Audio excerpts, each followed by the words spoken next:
This is a Fox News alert. The White House is calling the chilling scene at a German Christmas market earlier today an apparent act of terror. And President-elect Donald Trump released a statement expressing his condolences for the victims while adding that radical Islam must be eradicated. Joining us now with reaction is the author of Defeating Jihad, Dr. Sebastian Gorka. Thank you for joining us, Doctor. So a couple of attacks today. We see what's happening. Is this because of the season? Is this specifically because it's a Christian holiday?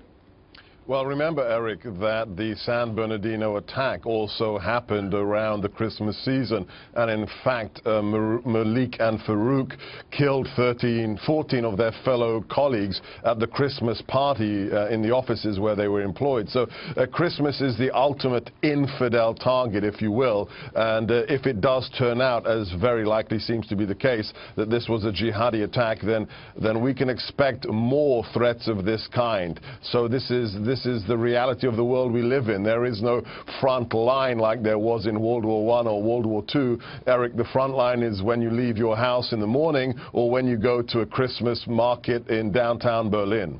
Dr. Gorka, the State Department issued warnings to Americans overseas saying, hey, beware of these markets, these Christian markets, because they may be targets of terror. Yes, I mean, this is the sad reality. I often get requests from friends and even people on Facebook saying, you know, I want to go on holiday to Paris or to Germany. What do you advise? And it's very simple. The jihadis have made it clear. Al-Qaeda in their magazine Inspire, ISIS in their publication Dabiq, go to places where there are large amounts of infidels who cannot protect themselves. So anywhere that there's lots of people, tourist attractions, Christmas markets, we saw this before in Nice. This is the reality where there are a lot of people who are unarmed, who are civilians who cannot look after themselves. That will be a seductive target for jihadis that want to attack infidels. Seductive target meaning it's a soft target. There's not a lot of defense. There aren't a lot of barriers, not a lot of armed guards at some of these. Is this a whole new world for us? Well, the fact is that the dangerous reality, Eric, is that ISIS has learned from the mistakes of Al-Qaeda. Al-Qaeda was, ironically, too successful on September the 11th. They killed 3,000 people in 102 minutes. So afterwards, they were obsessed with weapons of mass destruction. They experimented with chemical weapons in Afghanistan. You remember the video of the puppy being killed. They wanted to go bigger and bigger and bigger. ISIS understands this is just about guerrilla warfare. They've said, you don't need to build a bomb. You don't even need to get a gun. Get in a truck, and literally, they wrote, mow the infidel down like grass. And that's what they did in Nice, and that's what it looked like they did today in Berlin. Yeah, they're almost the same looking type of truck. I think they call them a lorry, where literally two people got into this truck and just started mowing down. But Dr. Gorka, there's no defense of this. I mean, what do you do? Do you just stay away from public squares?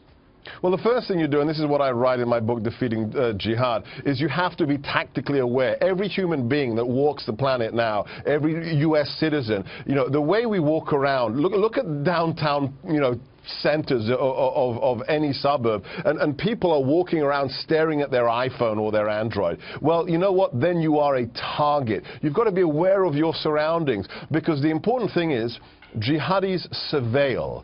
They don't decide one morning, I'm going to attack the Christmas market in Berlin. They check it out. They videotape it. They collect intelligence like any operation. And we should be aware. If the neighbors in San Bernardino had reported what they saw happening in that house, we potentially could have saved those people. So people need to, as the police say, your head should be in a swivel, and you should be tactically aware every time you leave the house in the morning. President-elect Donald Trump issued a statement today. Our hearts and prayers are with the loved ones of the victims of today's horrifying terror attack in Berlin. And he goes on to point the finger. He says ISIS and other Islamic terrorists continually slaughter Christians in their communities and places of worship, and it almost is giving a warning to Americans overseas.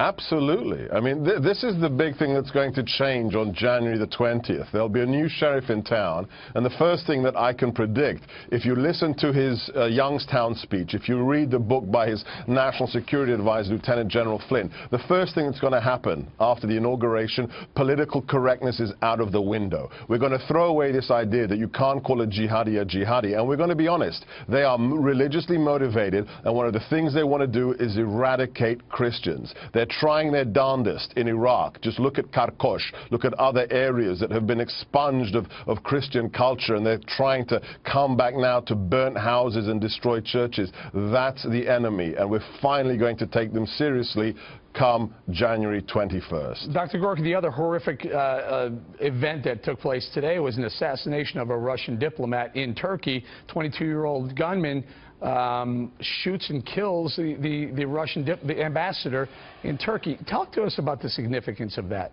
Yeah, this is a very, very lethal threat. So the reports that we have already are that this young, if you look at the video, which is a shocking video, which I'm sure we're going to have to live with now for years going around the internet, this young, fit-looking man in a dark suit and a tie, allegedly he was a police officer. So this is what we call the insider threat. This is somebody who's inside the security services. He's authorized to use force. He carries a weapon. He gets inside the perimeter into the so-called sterile zone, and in the middle of an art gallery, guns down an ambassador. That's one of the most pernicious threats we have to deal with, the people who are inside the wire, as we say. And then immediately after firing those shots, he yells out Allahu Akbar several times and says, and then he makes some reference to Syria. You'll die in Syria, I'm sorry, we'll die in Syria, you'll die here.